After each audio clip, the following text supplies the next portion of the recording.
Hello aspirants, welcome to घटना सूत्र। मैं हूं दृष्टि जैन और अभी आज हम करेंगे 29 जुलाई 2025 के prelims as well as mains के इंपॉर्टेंट क्वेश्चन जो आज के न्यूज़पेपर से लिए गए हैं। सुबह हमने देखा था इससे related current affairs prelims as well as mains के और एडिटोरियल देखा था। तो अब हम क्वेश्चंस में आते हैं। तो first move on to first question. Which organisation has launch the global initiative global specs 2030 to provide affordable eye care for all by 2030। तो अफोर्डेबल आई केयर देने के लिए ग्लोबल स्पेक्स 2030 किसने लॉन्च किया है? तो the options are European Union, second is United Nations Children Fund that is UNICEF, third is World Bank, fourth is World Health Organization. तो correct answer is D, that is World Health Organization. तो WHO ने launch किया है, ठीक है, ये याद रखिएगा। Second is recently where were two new bush frog species named, ये नाम मत याद रखिए, जेडो एंड जेकॉइड डिस्कवर्ड। तो देखो it is not of much importance, आप इसको इग्नोर कर सकते हैं, बट क्वेश्चन है इसलिए मैं बता रही हूँ, न्यूज़पेपर में आया था। तो मिजोरम, मेघालय, सिक्किम और असम। तो the correct answer is Meghalaya, it is not of much importance, ठीक है। अब आते हैं next. Which ministry has launched the revamped mission Vatsalya portal as a unified digital platform for child protection services. तो मिशन वात्सल्य किसने रिलीज़ किया है? तो हम इसमें क्या करेंगे, एलिमिनेट करने का ट्राई करेंगे ऑप्शंस। तो मिशन वात्सल्य आपको नाम से तो समझ आ रहा होगा कि कुछ विमेन से रिलेटेड है या बच्चों से रिलेटेड है। तो ministry of education, ministry of women and child development, ministry of social justice and empowerment and ministry of home affairs. तो देखो आपको ऑप्शन से ही क्लियर हो जा रहा है। वात्सल्य का मतलब आप सभी को पता है ना, वात्सल्य जो एक ममता, प्रेम, वो अपन बोलते हैं, वो वाली वात्सल्य। तो इसमें क्लियर हो रहा है कि ministry of women and child development है आंसर। तो मिशन वात्सल्य पोर्टल किसने रिलीज़ किया है? Ministry of women and child development. तो इसमें कौन कौन से इनिशिएटिव है, जैसे ट्रैक चाइल्ड, खोया पाया पोर्टल, ये सब, ठीक है। फिर next is where was India's first hydrogen powered coach successfully tested. तो इंडिया का हाइड्रोजन पावर्ड कोच कहाँ सक्सेसफुली टेस्ट किया गया? तो ऑप्शंस आर चेन्नई, वाराणसी, बेंगलुरु और रायबरेली। तो ये अपन ने कल ही पढ़ा था ये करंट अफेयर्स में, तो इसका करेक्ट आंसर है चेन्नई। तो इंटीग्रेटेड कोच फैक्ट्री में बना है ये चेन्नई में, ठीक है, हाइड्रोजन फॉर हेरिटेज। फिर next is question number 5। Trimbakeshwar Shiva temple that was recently in the news is located in which state. तो ये काफ़ी इंपॉर्टेंट है, आप सभी को पता होगा, ये one of the important jyotirlingas है। तो गुजरात, मध्य प्रदेश, महाराष्ट्र और उड़ीसा। तो the correct answer is Maharashtra, Nashik में है ये, ठीक है। One of the 12 jyotirlingas, Godavari river के किनारे, और इसको गोदावरी रिवर का ओरिजिन भी माना जाता है। तो आई होप ये क्लियर है प्रीलिम्स वाला टॉपिक। अब आते हैं हम मेंस वाले टॉपिक में। तो मेंस में दो इंपॉर्टेंट क्वेश्चंस देखेंगे। सबसे पहले क्वेश्चन को समझेंगे, फिर उसका इंट्रो, बॉडी और कंक्लूजन के फॉर्म में आंसर देखेंगे। तो first is why is the freedom to question और criticise the government important in a democracy. तो बोल रहा है कि गवर्नमेंट को क्वेश्चन करना या क्रिटिसाइज करना डेमोक्रेसी में क्यों इंपॉर्टेंट है।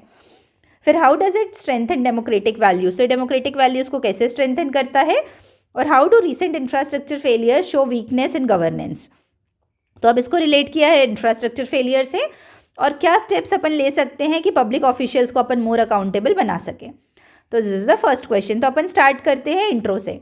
तो डेमोक्रेसी की डेफिनेशन लिखेंगे। तो democracy is defined not just by periodic elections but by continuous public engagement.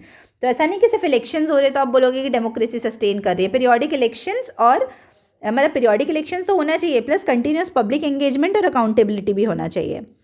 तो फ्रीडम क्यों ज़रूरी है? Why is freedom to criticise is essential in a democracy.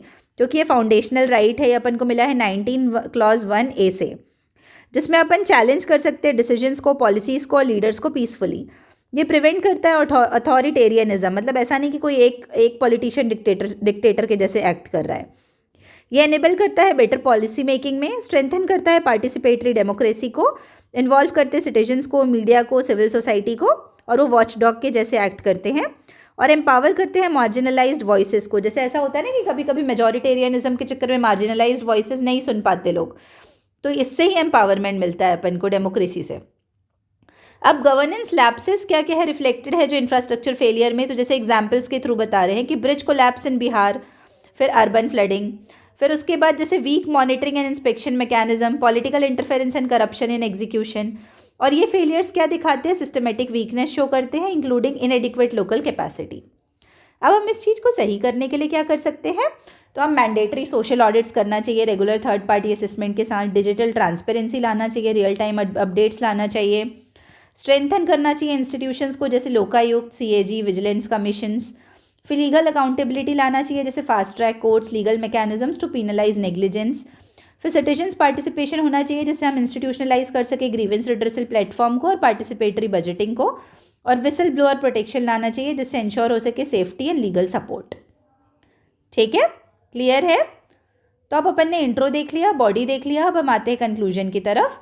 तो कंक्लूजन में क्या है कि freedom to question authority is not a threat to democracy. मतलब ऐसा नहीं है कि आप सोचो कि आप किसी चीज़ को क्वेश्चन कर रहे हो अथॉरिटी को तो वो थ्रेट है, वो थ्रेट नहीं है, वो लाइफ ब्लड है। इससे गवर्नमेंट क्या होती है, आंसरेबल रहती है, ट्रांसपेरेंट रहती है और जस्ट रहती है, और यही इंस्टीट्यूशनलाइज करता है सिविक अकाउंटेबिलिटी मैकेनिज्म को, और डेमोक्रेसी इस तरीके से सही तरीके से सस्टेन कर पाती है। ठीक है, तो आई होप ये क्लियर है। फिर आते हैं अपन सेकेंड क्वेश्चन में, how do sacred grooves help protect nature and deal with climate change. तो सेक्रेड ग्रूव्स कैसे प्रोटेक्ट करते हैं नेचर को और डील कैसे करते हैं क्लाइमेट चेंज में, ये फर्स्ट पार्ट है। सेकेंड है, how can they support India's climate adaptation efforts.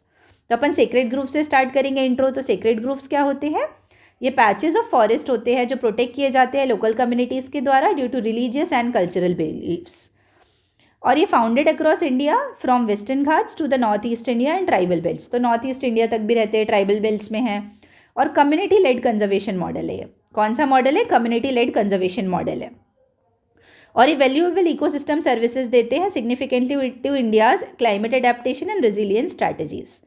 अब जो क्वेश्चन का पार्ट था कि सेक्रेड ग्रुप्स कैसे प्रोटेक्ट करते हैं नेचर को और कैसे क्लाइमेट चेंज को टैकल करते हैं, तो फर्स्ट इसके बायोडाइवर्सिटी हॉटस्पॉट की जैसे एक्ट करते हैं क्योंकि नेटिव फ्लोरा एंड फौना को प्रिजर्व करते हैं जो रेयर और एंडेंजर्ड है।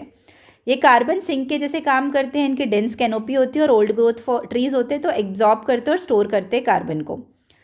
फिर वाटर कंजर्वेशन में हेल्प करते हैं क्योंकि ये रेगुलेट करते हैं लोकल वाटर साइकिल को। सॉइल प्रोटेक्शन में हेल्प करते हैं क्योंकि सॉइल इरोजन को बचाते हैं, लैंडस्लाइड्स को बचाते हैं। फिर जैसे अपन ने एग्जाम्पल्स देखी तो देवारा काडू है, कोविल है, ये सब है इसके एग्जाम्पल्स। ठीक है, फिर क्लाइमेट बफर्स के जैसे एक्ट करते हैं, ह्यूमिडिटी वगैरह मेंटेन करते हैं। लो कॉस्ट कंजर्वेशन है, इसमें ज़्यादा पैसा नहीं लगता है। तो इस इंडिया की क्लाइमेट एडेप्टेशन एफर्ट को कैसे प्रिजर्व करते हैं, तो first is ecosystem based adaptation. तो सेक्रेड ग्रूव्स एक्ट करते हैं नेचुरल शील्ड्स के जैसे against climate risk like flood, drought और हीट वेव्स में। फिर कल्चरल रेजिलियंस कैसे प्रोवाइड करते हैं क्योंकि ये स्ट्रेंथन करते हैं ट्रेडिशनल नॉलेज सिस्टम को और कम्युनिटी कोहेजन को। ये लाइवलीहुड बफर के जैसे एक्ट करते हैं क्योंकि प्रोवाइड करते हैं नॉन टिम्बर फॉरेस्ट प्रोड्यूस। फिर अर्बन ग्रीन जोन्स बनाते हैं, ये अर्बन हीट आइलैंड इफेक्ट को कम करते हैं। और पॉलिसी इंटीग्रेशन करते हैं क्योंकि इनको लिंक किया जा सकता है NAPCC, NAFC, national action plan for climate change, और अलग अलग जो स्टेट एक्शन प्लान बनते हैं उनसे। अब इनको प्रिजर्व करने के लिए हम और क्या कर सकते हैं, तो वे फॉरवर्ड में है मैपिंग एंड डॉक्यूमेंटेशन। तो अलग अलग जगह के सेक्रेड ग्रुप्स को सही तरीके से मैप करेंगे। लीगल रिकॉग्निशन देंगे कम्युनिटी फॉरेस्ट राइट्स के थ्रू। फाइनेंशियल सपोर्ट प्रोवाइड करेंगे कम्युनिटी लेड कंजर्वेशन मॉडल्स को। फिर अवेयरनेस और एजुकेशन देंगे, लोकल लोगों को तो है ही लेकिन आसपास के और भी लोगों को अवेयरनेस फैलाएंगे। रिसर्च इंटीग्रेशन करेंगे क्योंकि उनमें बहुत सारी मेडिसिनल प्लस एजुकेशनल प्रॉपर्टीज़ हैं। पार्टनरशिप मॉडल्स डेवलप करेंगे, NGOs के साथ कोलैबोरेट करेंगे, लोकल बॉडीज़ के साथ कोलैबोरेट करेंगे और फॉरेस्ट डिपार्टमेंट के साथ, जिससे कि जॉइंट प्रोटेक्शन एफर्ट्स और स्ट्रेंथन हो सकें। तो ये हुआ बॉडी वाला पार्ट। अब आते हैं एंडिंग कंक्लूजन की तरफ। तो सेक्रेड ग्रुप्स क्या है, ट्रेडिशनल इकोलॉजिकल एसेट है जो मॉडर्न क्लाइमेट के लिए बहुत ज़्यादा रिलेवेंट है, मॉडर्न क्लाइमेट चेंज के पर्सपेक्टिव में। दे offer a low cost community driven model of conservation and adaptation. तो यदि हम सेक्रेड ग्रुप्स को इंटीग्रेट करेंगे अपनी क्लाइमेट पॉलिसीज़ में और स्ट्रेंथनिंग कम्युनिटी राइट्स में, तो इंडिया अपने इकोलॉजिकल सस्टेनेबिलिटी को भी एनहांस कर पाएगा और क्लाइमेट रेजिलियंस को भी बढ़ा पाएगा even at the grass root level. तो आई होप ये क्लियर है। तो हमने इसका इंट्रो देख लिया, बॉडी देख लिया और कंक्लूजन भी देख लिया। तो दोनों मेंस के क्वेश्चन को हमने पहले समझा, फिर मेंस के दोनों आंसर को हमने इंट्रो, बॉडी और कंक्लूजन के फॉर्म में क्लियर किया। तो आई होप ये प्रीलिम्स वाला part as well as mains वाला पार्ट अब आप सभी को क्लियर होगा। अब कल मिलते हैं 30 जुलाई 2025 के करंट अफेयर्स के साथ मॉर्निंग में। तब तक के लिए आप सभी को बहुत बहुत धन्यवाद and all the very best. Thank you.